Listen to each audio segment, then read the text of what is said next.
Bom dia para todos. Mais uma vez, a gente agradece por mais essa oportunidade que Deus nos concede de estarmos aqui novamente reunidos para mais um estudo nesta manhã.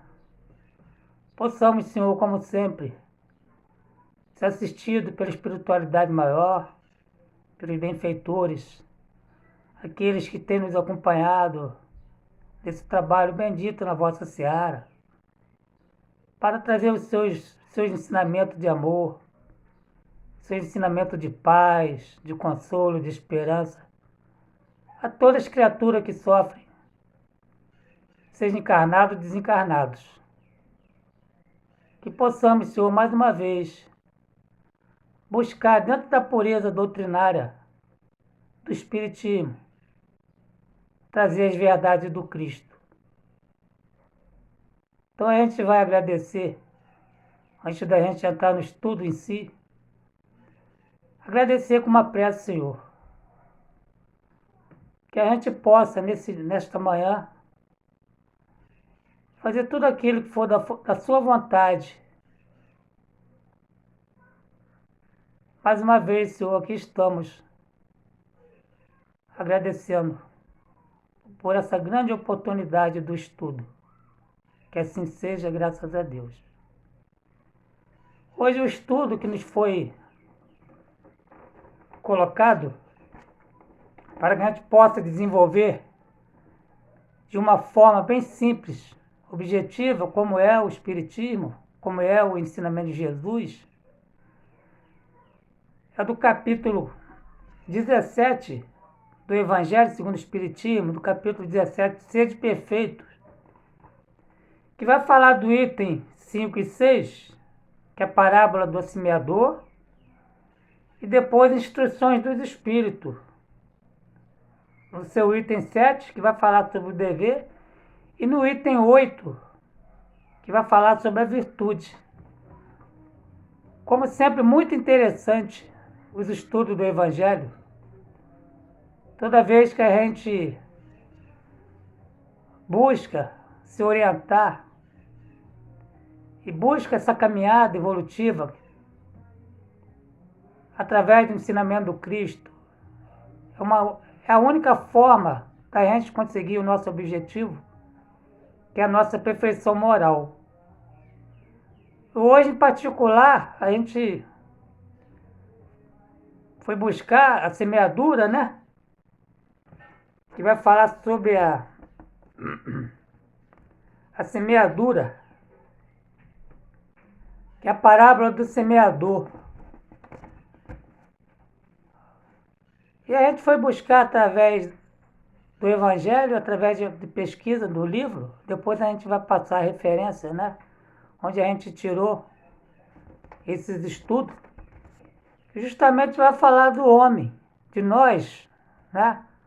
Durante a nossa caminhada evolutiva.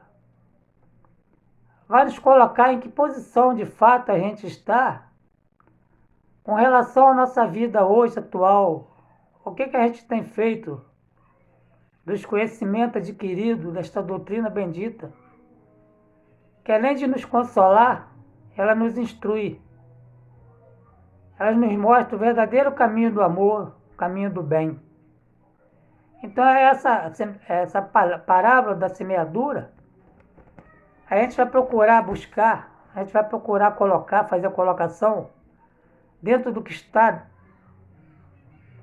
dentro do Evangelho, e a gente vai procurar em cada parte, né, da semeadura, em que ponto a gente começou, em que ponto a gente está situado, até que ponto a gente pode chegar. Muito interessante essa parábola de Jesus. A gente vai ver por que Jesus, o que são na realidade as parábolas, né? A gente vai ver que na acepção geral do termo, parábola é uma narrativa que tem por fim transmitir verdades indispensáveis de serem compreendidas. As parábolas do Evangelho são alegorias que contêm preceitos morais Então a gente temos de fato buscar essas verdades morais, né? Tirar o véu do conhecimento, fazer com que a gente possa entender de fato o que Jesus colocava através das parábolas, nessas as suas verdades, uma vez que na ocasião, com certeza, a gente não tínhamos ainda a capacidade de entender o que a gente pode entender hoje através do Espiritismo, que é a terceira revelação.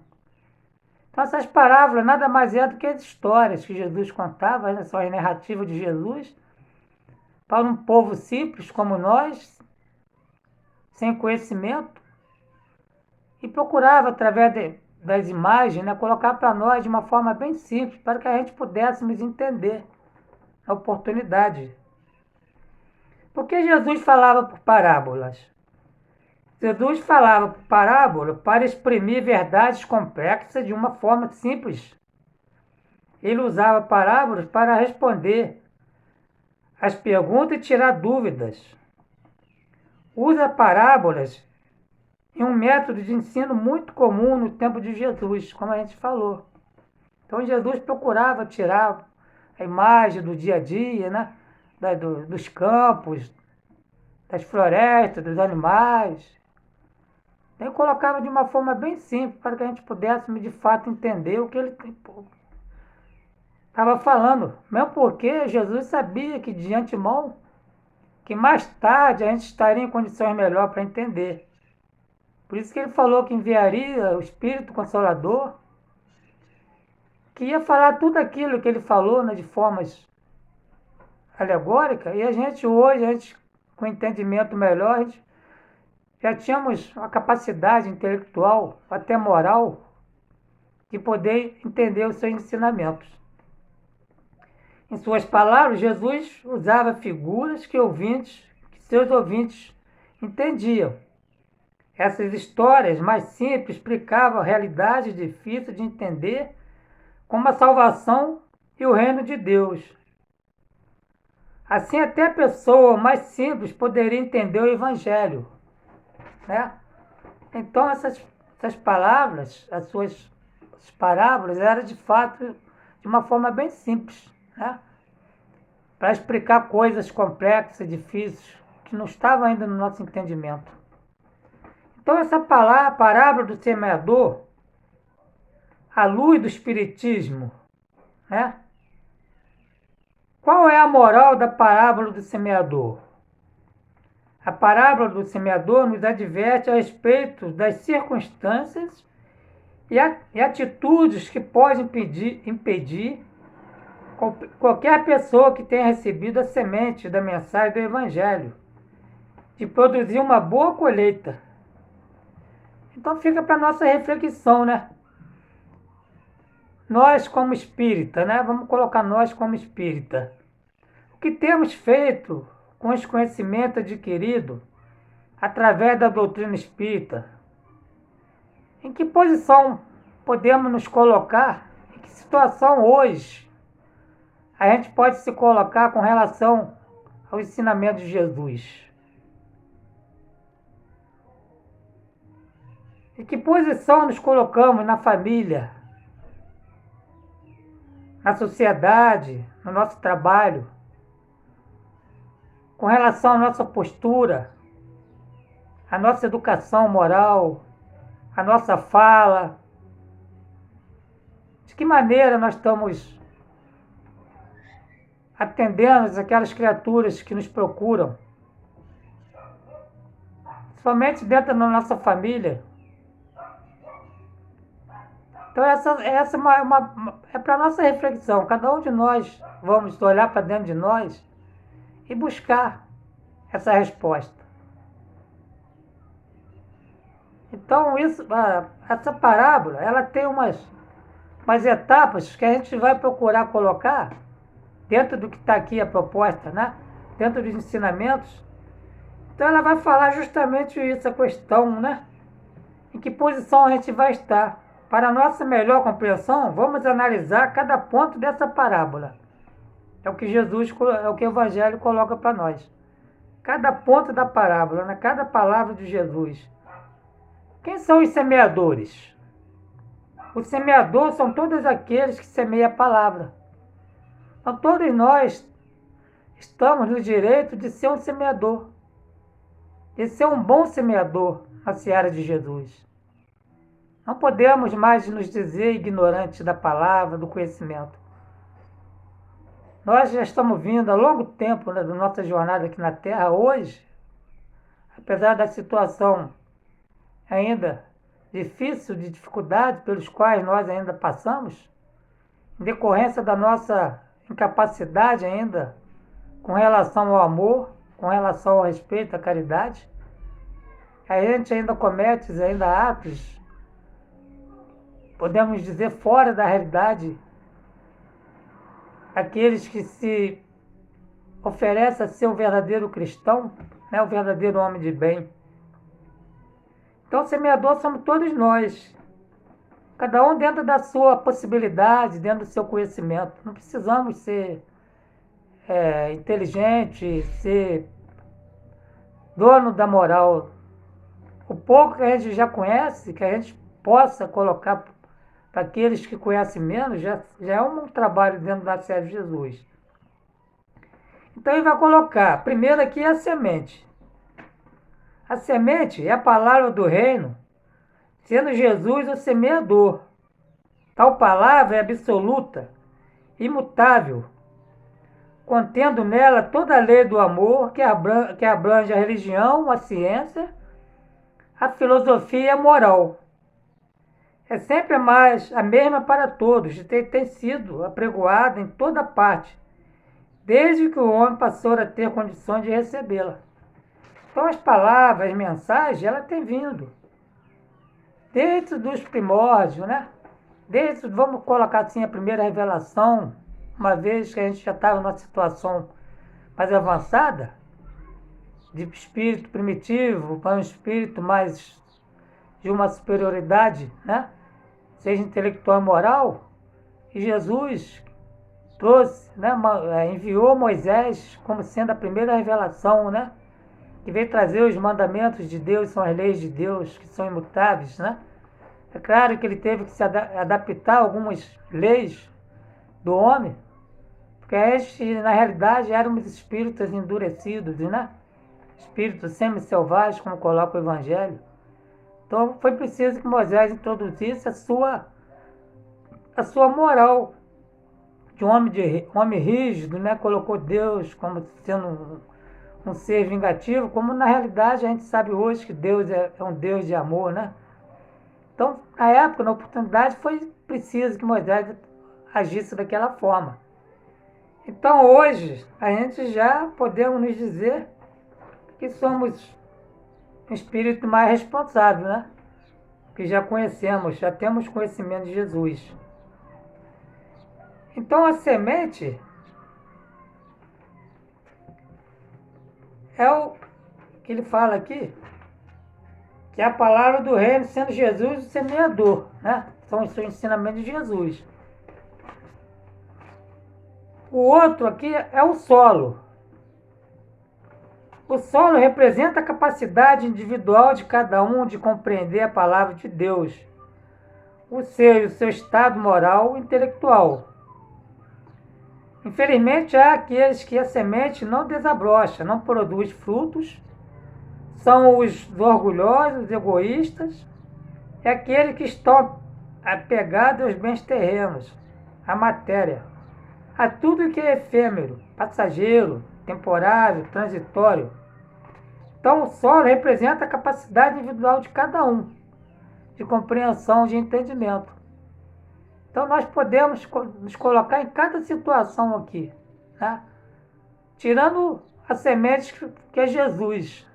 Nós não estamos ainda no grau de Jesus, né? Que é um espírito puro. Mas a partir do solo para baixo, a gente pode se colocar em cada situação aqui. Quando ele fala aqui que a gente ainda somos aqueles espíritos apegados à matéria, né?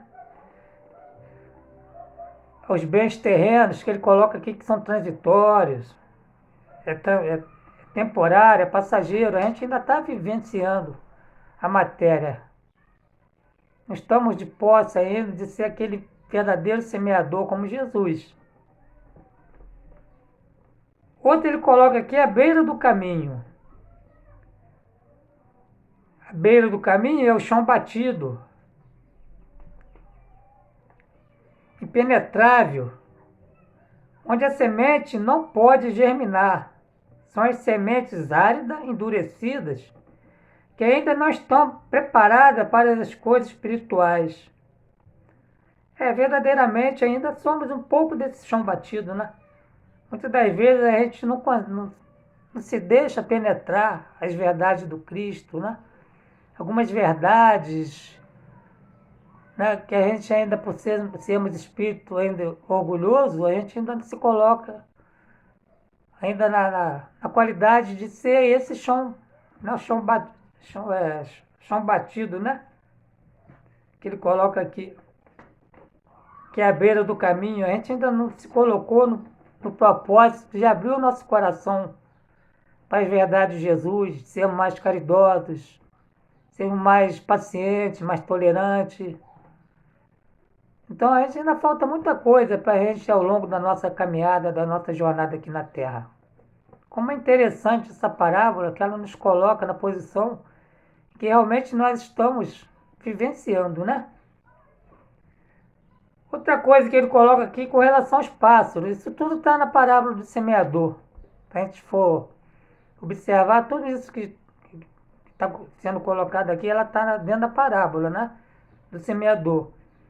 Ele fala que os pássaros, conforme sugeriu Jesus, representam a ação dos espíritos adversários que se comprazem em fazer desaparecer os seus bons ensinos das mentes fracas que não absorveram a mensagem divina. Né? São aqueles que se colocam na posição de vigilante, né? Onde vem o maligno e toma, né, aqueles ensinamentos, com certeza alguns ensinamentos que a gente já conseguiu alcançar, e são, na realidade, são ensinamentos de Jesus, né?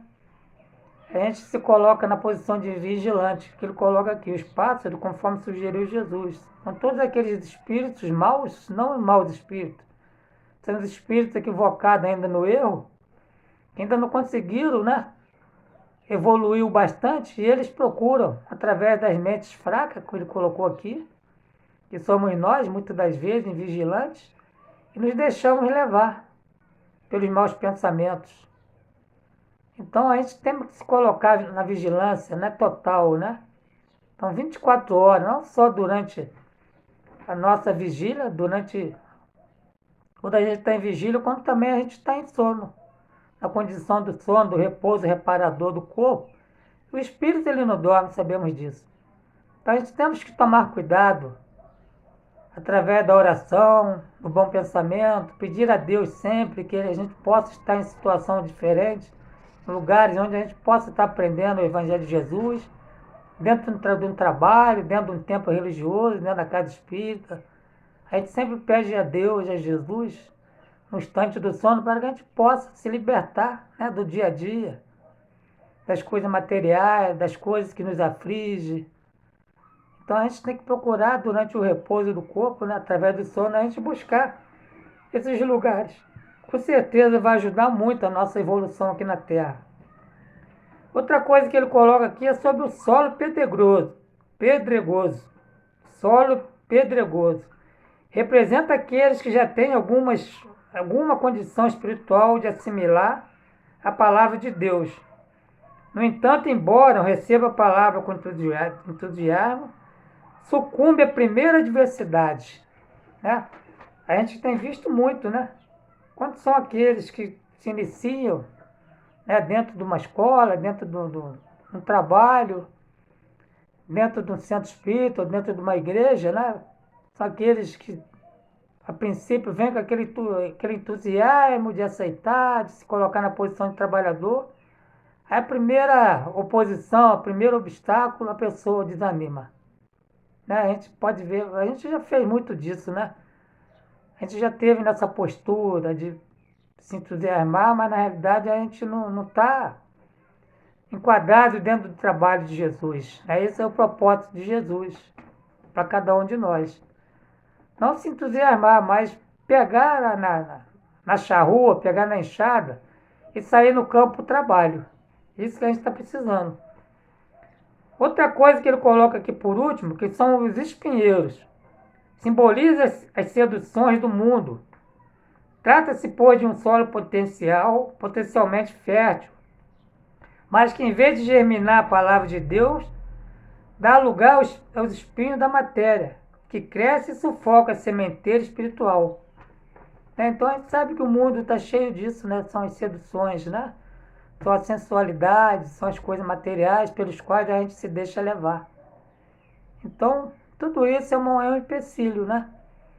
É um obstáculo para o espírito em si. Como ele fala, o semeador, que somos o homem, né? Dentro da sua semeadura. Então, são muitas coisas que estão ao nosso redor e a gente não, por invigilância, a gente não observa isso, né? Apesar da gente estar dentro da escola, dentro do centro, dentro da igreja, a gente ainda comete, né?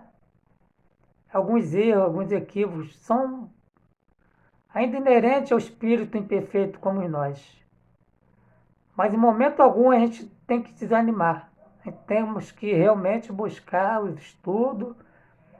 Hoje a gente está fazendo os estudos online, né? São vários, são estudos, as palestras de segunda-feira, de sábado, estudos de quinta-feira.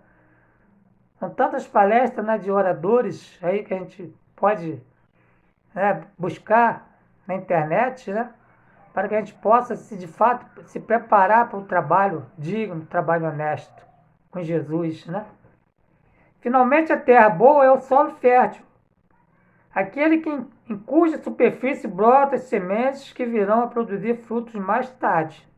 Quantos são aqueles que já conseguiram alcançar, né?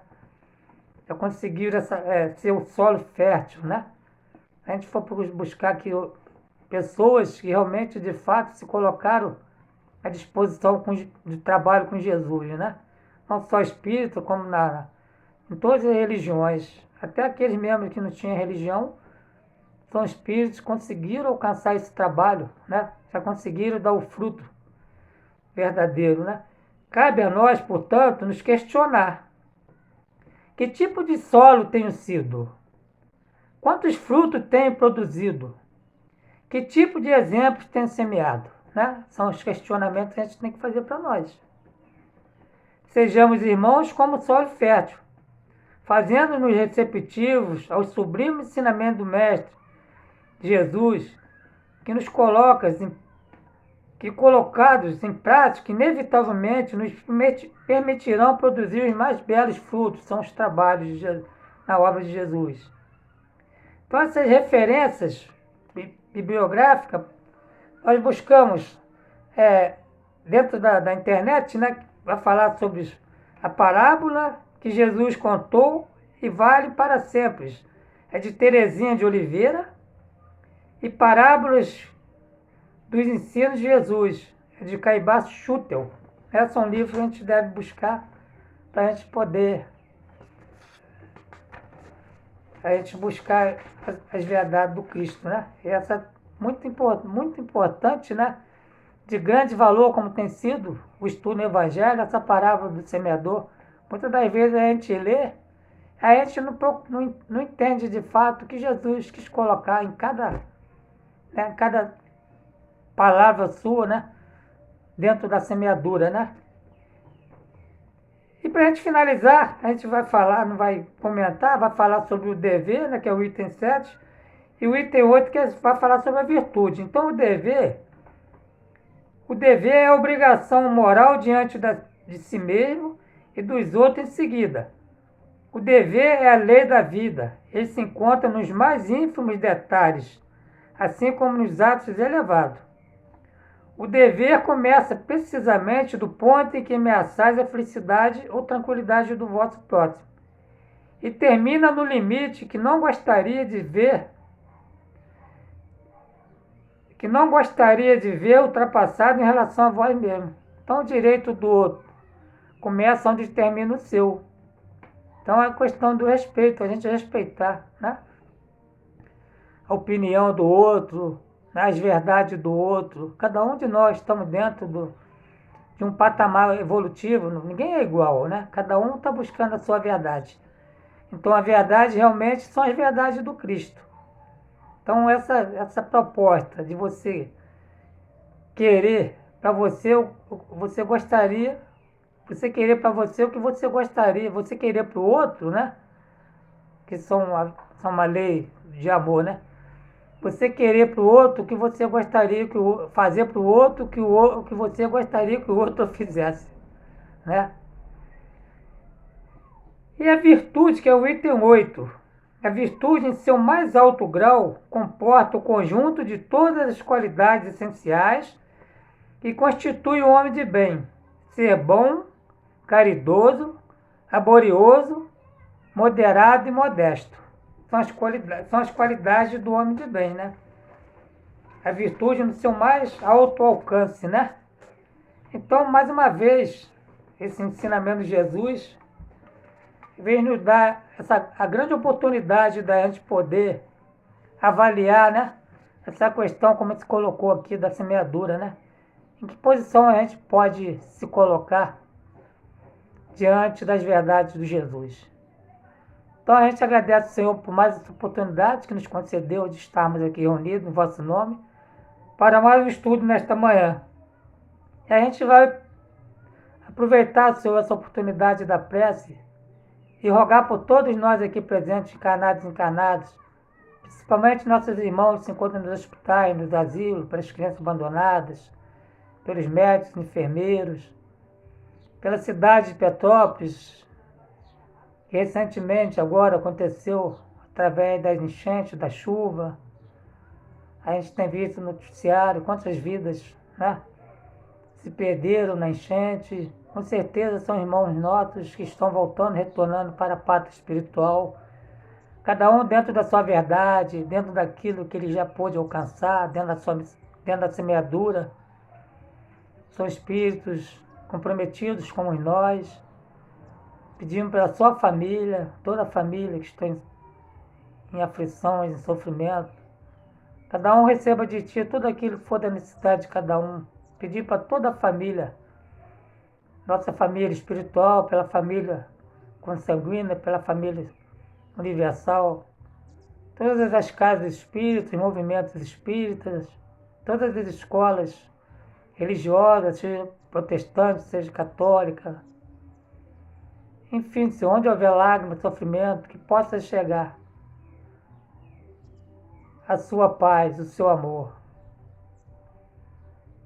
Então, Senhor, em vosso nome, em nome de toda a espiritualidade maior, sobretudo em nome de Deus Pai Amantíssimo, nós damos por encerrado tão abençoado estudo nesta manhã de sábado. Que assim seja, Senhor, graças a Deus.